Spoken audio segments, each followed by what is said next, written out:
Good afternoon, everyone. Okay, welcome to the Inner Voice. You are tuned to 1422 medium wave. This is the new Pan-Hellenic voice, and I am Dr. Gabrielides. I'll be with you till 1 o'clock. Καλησπέρα σας, κυρίες και κύριοι. Είσαστε συντονισμένοι στα 14-22 μεσαία κύματα της νέας Πανελλήνιας Φωνής με την εκπομπή μας Εσωτερική Φωνή. Μαζί σας ο Dr. Παναγιώτης Γαβριλίδης μέχρι τις 1 η ώρα. Okay, today I'd like to talk about limitations, transcending limitations, that is. That's our topic for today, transcending limitations. So stay tuned for what I hope will be a helpful program. Okay. Before we talk about transcending limitations and how they're developed, let's talk for a moment about human potential. What is possible? What is possible? And let's ask the question, why would a person even think that they could transcend their limitations? Well, the thing is that we use so little of what we have in almost every area you can imagine that transcending limitations is the obvious thing to do on any given day. Otherwise we'd stagnate, we'd be stuck, and there would be no growth or development. Everyone, why do I say that? Well, everyone knows that they have said to themselves, I can't do this, I can't do that. And then the situation changes, and to their surprise, and sometimes to everyone else's, they end up doing it, they do it. And every parent knows that they can't possibly raise children. As a father of 6 daughters, yeah, I can very much relate and agree with that. You look at the road up ahead and you think, I can't possibly do it. How am I ever going to do it? And yet somehow you do. Every parent does. Every author knows that they can't possibly complete a book in the middle of it. They get about halfway and they say, no, well, what was I thinking? There's no way I'm going to complete this book. It's mission impossible. I'm sick of it. And so on and so forth. And yet, they finish the book. Students as well. Most students will tell you again and again that if you try and teach them anything, they'll say, no, I can't possibly learn this. I just can't learn this. And yet they do. So you may say to me, well, don't make it sound too easy. It's not just it's not as if that all we have to do is just carry on and it will be done. And my reply to you would be, look, yes, of course, a lot of the time a lot of people fail at what they set out to do. I am aware of that. But the question is, do they really fail or do they give up? That's a big question, a big question. However, so I'm aware that yes, a lot of children are not raised properly, and I'm aware that a lot of books never do get written. But today, this afternoon, we want to focus on the part that interests us, the part where the children do get reared, where those books do get written. In other words, what we want to do today is ask and answer, how do the problems that are seemingly unsolvable get solved? How do we solve seemingly unsolvable problems? In other words, how do we transcend our limitations? Put another way, I'm suggesting that we could all be doing a lot more than we are, if only we want to. You see, the data, the research data on this topic of transcending limitations is very clear. It basically shows that any child or adult, given a more supportive environment, eliminating some of the psychological drawbacks, given a little better educational opportunity, does very well. So that, in a sense, is one of the big keys. Are you supported in what you're doing? If so, your chances of doing what you want to do increase dramatically. This does not mean, of course, that if you're not supported in what you're doing, that you cannot get things done. Of course you can. History is replete with the brave and courageous men and women who've gone against the grain when everyone else laughed at them and ridiculed them, and yet they achieved what they wanted to achieve. So it looks like we could all be doing better without any massive changes in the culture. That's not what I'm talking about here, because I'm aware of that as well. You can enact massive changes and get things done that way. But we're talking about an individual level here, of the individual transcending limitations. So what is the key here, and how do we hold ourselves back individually? All right.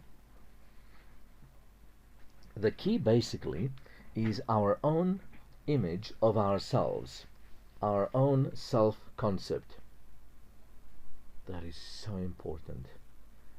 The way we actually see ourselves, the way we rate ourselves against other people. Not that we should ever compare ourselves against other people. That's a total waste of time, because we're all different and we have different abilities and different destinies.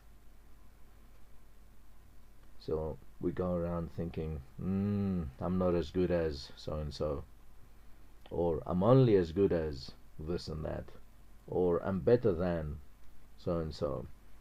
In other words, the way we maintain our opinion of our abilities is the major stumbling block towards doing better than our abilities. That is a big key, a big key. So my invitation this morning is, do not neglect to believe in yourself. Do not neglect to have a high self-esteem. Don't let anyone tell you that you don't matter, that you don't count. Who do you think you are? No way. We're all equal. The president is not better than you. Neither are you better than the president. See what I mean? There is no better human being and worse human being. We're all the same. We're all the same. And yet this society is expert at putting guilt trips on us, making us feel guilty, making us feel ashamed, making us full of regret and even envy and bitterness. That's all propagated in this society.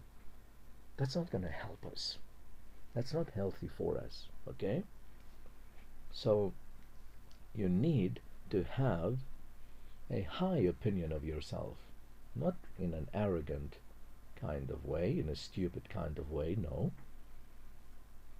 Humility fits in every way with an idea of high self-esteem. We're not talking about now going around looking down on anybody, no. That would be going to the other extreme. And most people who walk around looking down on other people actually have an inferiority complex. They're hiding their low self-esteem, and this is just a bravado, a facade that they put on so that they don't have to deal with what a low opinion they have of themselves. You see, because who else other than someone who has a low opinion of themselves would go around bossing anyone else? Who would be interested in that? Only someone who's insecure, only someone who has a very low opinion of themselves. Alright? Now, I'm not talking about the energetic person who's out there encouraging and leading and directing people to do something constructive. I'm not talking about that. No, I'm talking about those foolish people who just go around just bossing others, lording it over the others just for the sake of that. Just so that I can show you that they are the boss and not you, dummy. See what I mean? I'm not talking about the constructive leaders. And you can spot them a mile away. You can spot people who are constructively leading from those who are just pushing people around. You know the difference. It's easy. You know when someone does not have a high opinion of themselves. It's a problem. So most people, if you ask them about their self-concept, they would say, well, I am this and that. This is the way I am. And I can't change my self-concept because I'd be lying. See, some people have a problem with that now. Well, they say, well, but I do have a low opinion of myself. I'm just a secretary, or I'm just a plumber. I mean, I'm not anything much. So I have these limitations, and they're real and tangible. Now, what are you telling me, that I should think of myself as more than that? Well, the thing is this: though people know who they are, they know who they are now. How do they know what they're going to be tomorrow? For instance, if you take a crowd of normal people and you say, who here is terrible at mathematics? You'll get a few hands going up. And then you say, okay, what is your evidence? And you'll be amazed that many people will say the evidence, even though they're now 46 years old, say, the evidence is what they were in high school or in their junior high year in high school.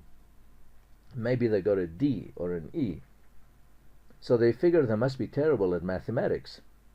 And therefore they have the scar deep inside their soul called, I am terrible in math. Okay?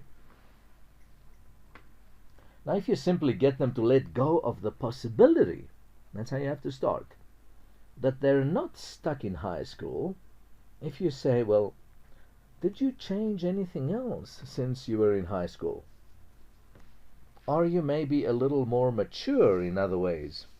Most men are not. No, I'm just kidding. Just kidding. Just kidding.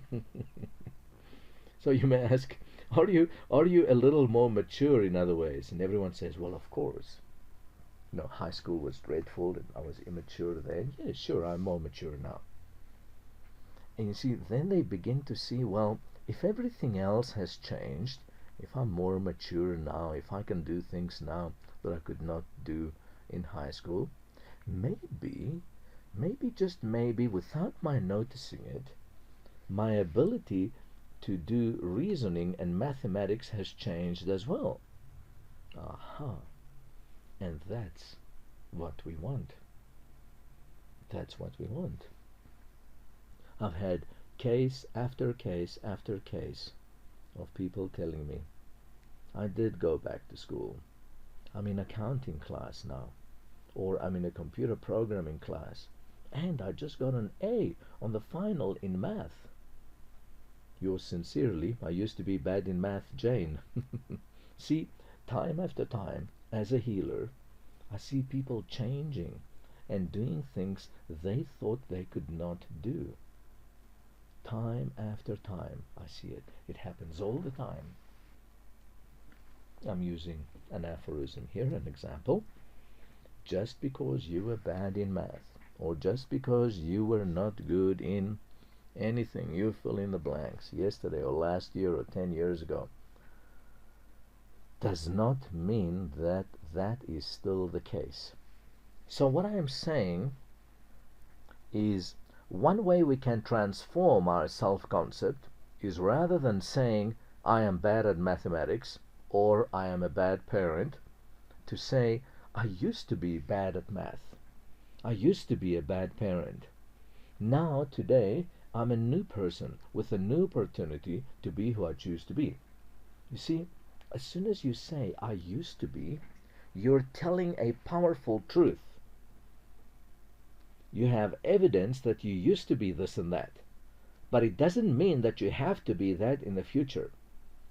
You're not locked into it. I mean, we all know alcoholics who are not anymore. We all know smokers who are not anymore. It's not a difficult concept to grasp. It's not a difficult thing to prove. You're not locked into what you were in the past. That doesn't squeeze down your future to be exactly like your past. So the question then is, to what extent are we the product of our past experiences, and can we just break away from the past? How does it happen? Does it happen? Well, in one sense, we can't break away from the past in the sense that we can't change our history. Your history, my history, that's it. That's the history. You can't change that. What happened, happened. But we can so change our life that the past will matter no more. And that is wonderful. I'd like to repeat that for emphasis. We can so change our life that the past, our history, will matter no more. And you know, wise people don't dwell on the past and their history. They don't care what happened yesterday. What's going to happen today? They don't very much care what will happen tomorrow either, because they'll deal with that as it comes. Today is all we have. So we can also kind of slowly pull ourselves away from the past into the future if we wish to. For example, if you go to a foreign country, you're going to start by speaking your mother tongue. Let's say it's English. Why? Because you have an enormous past history of speaking English effectively and correctly in all situations. And by and large, people will speak English back to you, so you're rewarded for it. Now, when you say do that in a place like Paris, people look at you hard. It's weird. Although most French speak English, they don't like to speak it. I certainly experienced that when I was in Paris.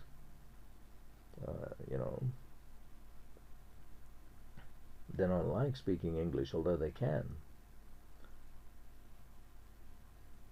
They would rather you speak French. And so, if say you emigrated to France, you will therefore begin to develop some new behaviors. You have to, and after a while, when someone walks up to you, because you will be learning, you will start speaking to them in French. At first a little bit, then a little more, and so on.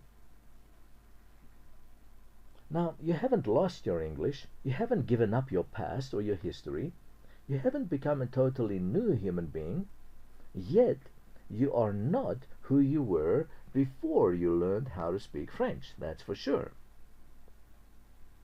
And when you leave France and go back and visit your home country, let's say South Africa, you will find your ability to speak English is unimpaired. It is still there.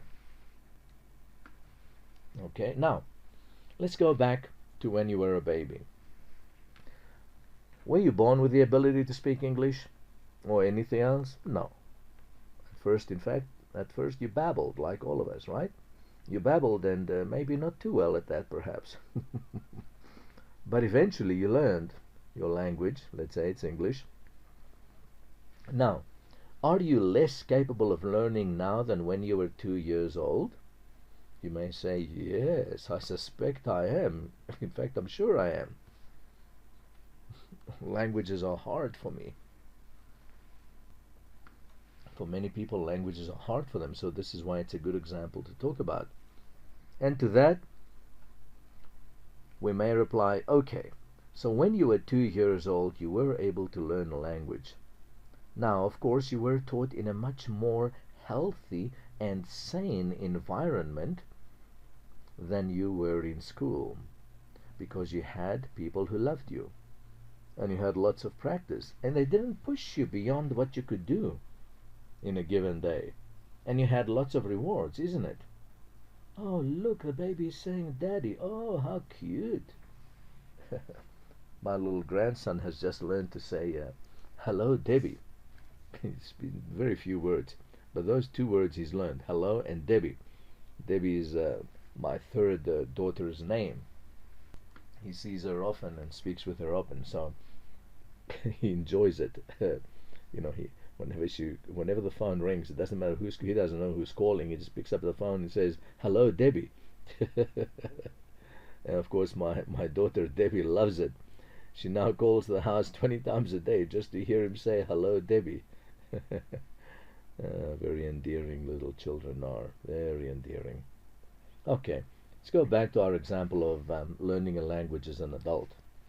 It turns out that if you try teaching a language to adults the way you teach it to little children, say with running around and playing and singing and play acting and lots of things with food,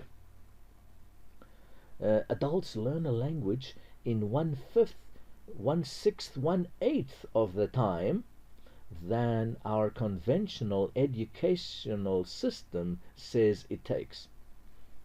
That is very interesting research. See, if you go to a normal language school, a normal class, adult class, to learn another language, as opposed to learning this language like you did when you were little, with play and singing and running around and eating and drinking, it will take you from 1/5 to 1/8 of the time.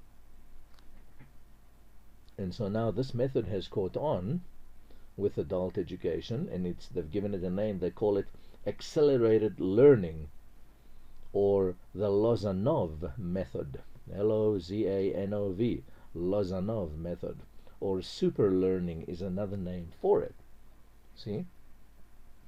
Interesting. So here is research that shows that if we stop believing in our limitations, say, well, okay, I used to be bad at learning languages, but today maybe I changed, maybe it's different. It's powerful. It's a powerful little technique to learn to do new things. All right, my friends, we are halfway. Stay with us here in 1422 medium wave of the new Pan-Hellenic voice. We're going to go to a brief commercial break, and we'll be right back with the inner voice. This is Dr. Gabrielides. I do consult as a natural medicine practitioner. Those of you who do want to contact me, I'll give my telephone number at the end again, but here it is halfway. 076 189 6690. I repeat, 076 189 6690. Θα πάμε τώρα, κυρίες και κύριοι, στο συνηθισμένο μας διαφημιστικό διάλειμμα και θα είμαστε και πάλι μαζί σε λίγα λεπτά εδώ στα 1422 μεσαία κύματα της Νέας Πανελλήνιας Φωνής. Να συνεχίσουμε το πρόγραμμά μας σε εσωτερική φωνή. Ο Δόκτωρ Παναγιώτης Γαβριλίδης μαζί σας μέχρι τις 1 η ώρα. Το τηλέφωνο μου για όποιον θέλει να επικοινωνήσει μαζί μου για διάφορες θεραπείες με Holistic Medicine είναι 076 189 6690. 076 189 6690. You are tuned to 1422 medium wave. This is the new Pan-Hellenic voice, our program, The Inner Voice, and your host is Dr. Gabrielides till 1 o'clock. This is the second half. We're talking today about transcending limitations. Okay, so what holds us back from learning and doing new things is not that we can't, but it is the fact that we have a belief system, a belief system that says, since I'm not good at languages, since I'm not good at mathematics, I will always struggle to learn math or languages. This means that our own attitude towards what we're capable of doing is probably the biggest limitation that you or I have. And that is a powerful truth. Our own attitude, our own beliefs, especially our beliefs of who we are. Now, yes, there are social limitations. I know that. Yes, there are economic limitations. Yes, there are physical limitations. If you're in a wheelchair, you're not going to run a mile on your legs. Obviously, I know that. We all know that. That's not what I'm talking about. If we look, let's say, at 100 disadvantaged people, name your disadvantages, it doesn't matter, and say, come back 20 years later. Some of them will have done magnificently. So what happens? What did those few do differently? Now, when we ask them, they say, well, my attitude was different than other people. That's it, right there. Now, some people around them will say it was luck. Yeah, and sometimes it is luck. I'm aware of that too. But very infrequently. See, those are the faithless people, you see, who are still there in their past. I have a definition of luck. To me, luck is laboring under correct knowledge. L-U-C-K, the acronym, luck, laboring under correct knowledge. Which is why some people have more of it, you see. So, it is incorrect knowledge to think, well, I'm not good at math, I'm not good at languages, I could never start my own business, I could never get another decent job. Only if I'm lucky, only if luck comes my way. No, no, no. That's incorrect knowledge. The correct knowledge is to know that if you really want to, you can do it. So why do some people tend to make better decisions much of the time? Once again, if you ask them, they say, well, I don't know. I just pay attention and do the best I can. And that there is another key. You see, it's the paying attention along with attitude that turns out to be critical. And that gets back to their attitude about themselves. So if we have an attitude about ourselves that limits us, you might call that incorrect knowledge, such as, I used to be bad at math. Now you see, that is correct knowledge. To say, I used to be bad at math, that's correct knowledge. Incorrect knowledge is to say, I am bad at math. Well, how do you know?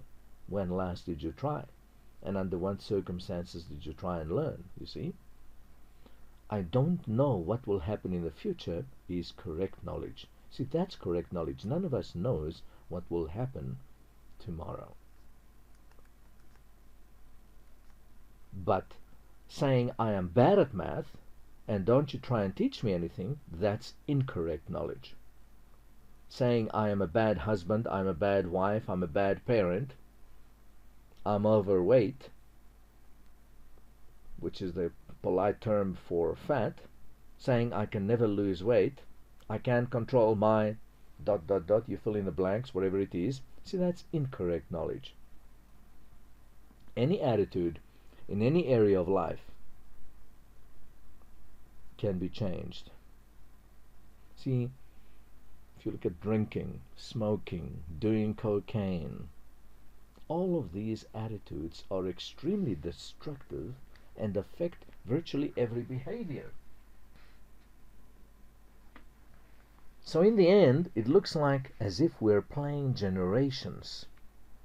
There was the me generation, and the narcissistic generation, the human potential generation, etc. Someone has suggested that our generation may be the anonymous generation, because there are so many groups of Alcoholics Anonymous, Overeaters Anonymous, Chocolate Anonymous, Narcotics Anonymous, Emotions Anonymous, etc. You name it, there is some anonymous group, whatever you're suffering from, that you can join. Now, when you visit these groups, they're full of people with transformed attitudes. It's really wonderful. They're wonderful people. But what has changed is their attitude. Their attitudes are now transformed. They're people who used to have the attitude of addiction, but now they have the attitude of power, of self-esteem, of pride, of self-control, and remarkable development. they are generally very impressive people. Very impressive people. The question then is, how do we all become so ignorant about our potential that we allow ourselves to develop these attitudes? In many people, they become very deeply ingrained. Myself very much included. Happens to all of us. Of course. We're all human. We're all the same. I mean, there are some things I'd refuse to believe I could do. Now, though, I know different. I know that if I change my attitude and if I apply myself, I can do whatever I choose to do. Okay, within reason, all right? I can't go to Mars tomorrow. I'm not talking about that. I'm not talking about ridiculous examples like that, please. We're talking about real life here.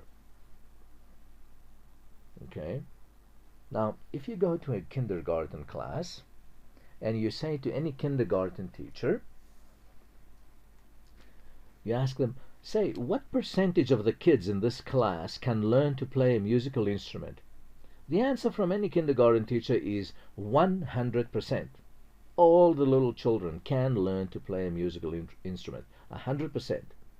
Now, though, if you go, say, to a 6th grade class, as an example, and you say to the teacher, say, what percentage of the children can learn to play a musical instrument? The answer is about 40%. See, that's what research shows. Now, what happened? What happened? Well, it looks like the school system happened in the way of snuffing out not the ability of the kids, but the willingness to have the ability. What a shame. What a scandal. What a crime.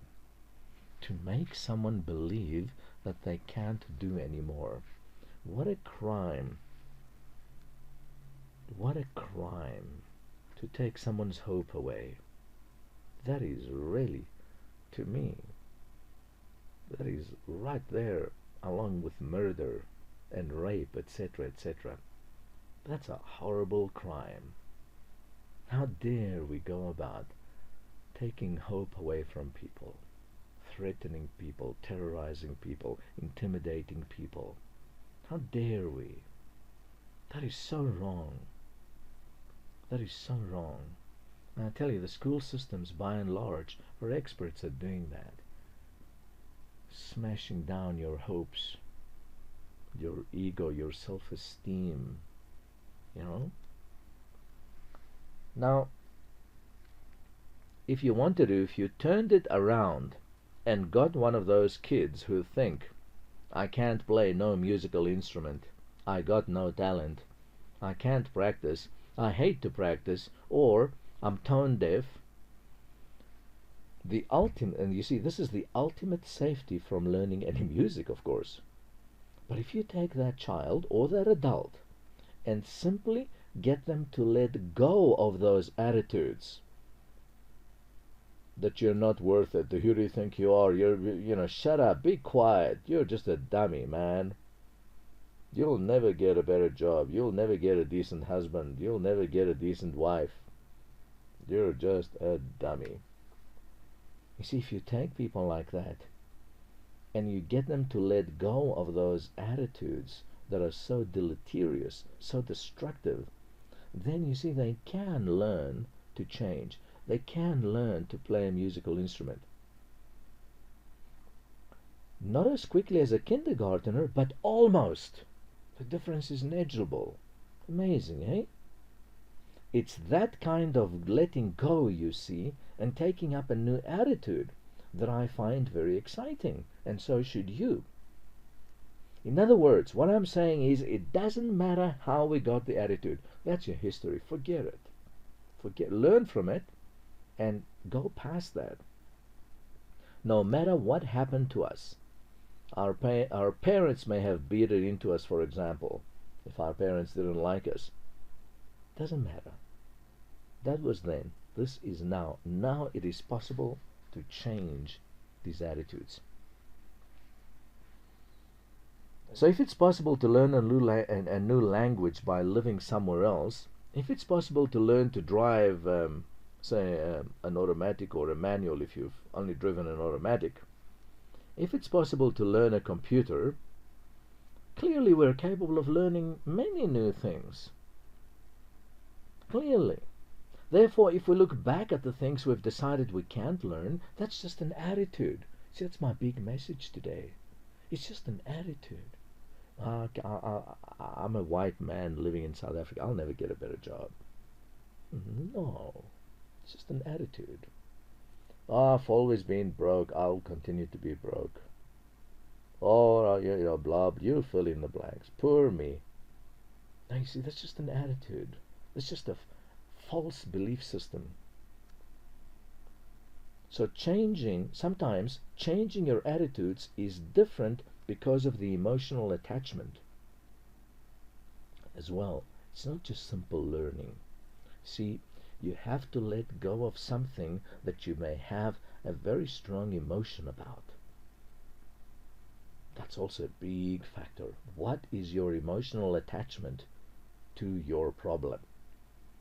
Every problem, you see, has an emotional attachment to it as well as an incorrect belief system. Every problem has an emotional attachment. So you have a strong emotion about a problem because it is the way you want to be. Or you're afraid to be different. Or you're afraid you would disappoint your parents by being better. Now, I know that sounds paradoxical, but if you're brought up in a family with a couple of kids, in most families, one of the kids is the so-called the nicer kid. And everyone in the family knows who the nicer kid is. Oh dear, it's so sad and yet so melodramatic.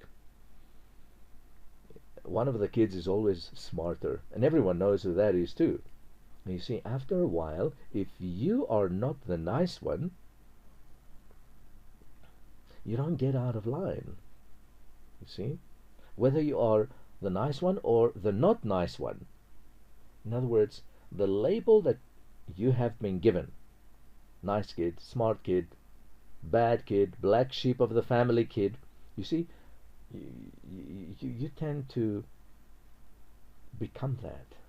You become what you think about. In other words, you meet people's expectations. You will meet your parents' expectations. You will meet your school teacher's expectations. See, you learn, you don't disappoint your parents by telling them, by being different than what they expect you to be. You don't disappoint your teachers by being different than what they expect you to be. See, that's human nature. But don't fall for it, my friends. Don't fall for it. Okay? You see, you carry on conforming to an expectation or a role that you've grown into. There's a famous experiment done in California. The poor scientist who did it was sued by the parents. Now, of course, you can expect that in California. See, there's an expectation. What happened is this scientist got the idea to take two strange teachers and put them with two strange classes. They tested the kids beforehand. One class really tested very low on IQ, ability, everything, etc. The other class was a gifted class, high IQ, good grades, etc., etc. So they took the gifted class and they told the teacher who didn't know them that this was a dumb class. Then they took the dumb class and they told the teacher that didn't know them that this was the gifted class. Well, at the end of that year, the dumb class, because they were thought of as by the teacher as being gifted, and they were treated that way, they met those expectations. They all got A's and B's. Amazing, isn't it? And they were dumb before that. And the poor gifted class, who used to get A's and B's, because the teacher now thought they were dumb and treated them as such, they ended up getting, D's and E's. That's why the parents sued them. Oh dear, dear, dear, there is so much to learn, and with humor that we need in life. That's tragic now. The tragic thing is that the gifted class was better there for a year. It was wrong, I agree. They should not have let the experiment go on for a year, maybe just a few weeks, and then used it to encourage everybody. Say, hey, sorry we deceived you, but we did this to prove a point. You're not really dumb. You're the gifted class, and you dummies that you thought you were dummies, you're not dummies. You're also gifted. That's amazing. That's a very famous experiment that was done in California. You see? So children don't start out as bad readers. They start out as non-readers. I don't know any baby who was born that could read. Then they get into school, and some of them decide, oh, I'm not a good reader, for various reasons. But then they can maintain it, usually with the school system's support, tragically. They're then moved into that special group, Which reading group are you in? Oh, I'm in the turtles. What are the turtles? Oh, that's the dumb kids. Oh, yeah, we're the bad readers. Oh. See, then the child begins to think of themselves as a bad reader, as someone who is not bright. And each year it's reinforced and redeveloped through labeling and through practice. Now, of course, we must not do that to children, but also we must not do that to adults. If you take an adult who says, I'm illiterate, the first thing you have to do in a literacy class is convince them that they're now going to stop being illiterate. You don't say I'm illiterate anymore. You must say, I used to be illiterate. Otherwise they will maintain illiteracy through all the reading training that's happened, and go out saying, well, I tried it, I went to a literacy class, and I still can't read and write. Which is to say, they've hung on to their attitude that they can't. You see? So unless we change our attitude, a lot of what we call learning experiences are blown away, just thrown away.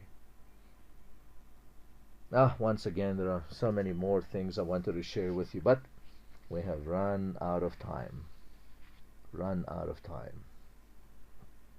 Finally, in conclusion, my friends, what we are seeing in practice and in research is that in order to overcome our limitations, in order to transcend whatever we used to be,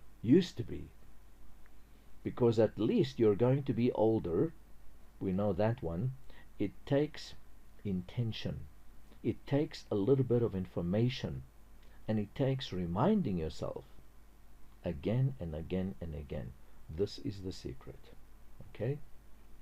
Keep telling yourself, I can do it. Hold a better image of yourself, and you'll get there. Alright, my friends, we've come to the end of the road for tonight. Tune in again next Monday at 12 o'clock noon, right here on 1422 medium wave of the new Pan-Hellenic voice. I do consult as a natural medicine practitioner. Those of you who do wish to consult me, my telephone number is 076 189 6690. I repeat, 076 189 6690. CDs of this program and past programs are available from me. Contact me if you're interested. Also, if you have a group that you would like me to give a talk to, contact me. I'll be happy to do that, and I do those talks for free. Alright, my friends, till next time, take care and keep smiling. From me, Dr. Gabrielides, I bid thee adieu. Λοιπόν, κυρίες και κύριοι, φτάσαμε στο τέλος της εκπομπής μας και για σήμερα. Θα είμαι και πάλι μαζί σας. Oh, sorry, just a minute to my English listeners. Don't forget my program tomorrow night, folks, 7 to 8 p.m. on Holistic Health. Συγγνώμη, κυρίες και κύριοι. Λοιπόν, θα είμαι και πάλι μαζί σας την επόμενη Δευτέρα από τις 12 το μεσημέρι μέχρι τις 1 η ώρα το απόγευμα, εδώ στα 1422 μεσαϊκύματα της Νέας Πανελλήνιας Φωνής. Όσοι από εσάς θέλετε να με συμβουλευτείτε για διάφορες θεραπείες με natural medicine, μπορείτε να επικοινωνήσετε μαζί μου στο τηλέφωνο 076 189 6690. Επαναλαμβάνω, 076 189 6690. Επίσης μπορώ να σας προμηθεύσω CDs αυτού του προγράμματος και όλων των προηγουμένων προγράμματών μου. Όπως επίσης δίνω διαλέξεις στην αγγλική. Εάν έχετε ένα group που ενδιαφέρεται για μια τέτοια διάλεξη, μην διστάσετε να επικοινωνήσετε μαζί μου, οι διαλέξεις μου είναι εντελώς δωρεάν. Αυτά λοιπόν αγαπητοί μου φίλοι και φίλες από μένα, τον Δόκτωρα Παναγιώτη Γαβριηλίδη. Καλή σας απόγευμα, καλή σας εβδομάδα και μην ξεχάσετε το πρόγραμμά μου αύριο από τις 7 μέχρι τις 8 το βράδυ. Αντίο σας.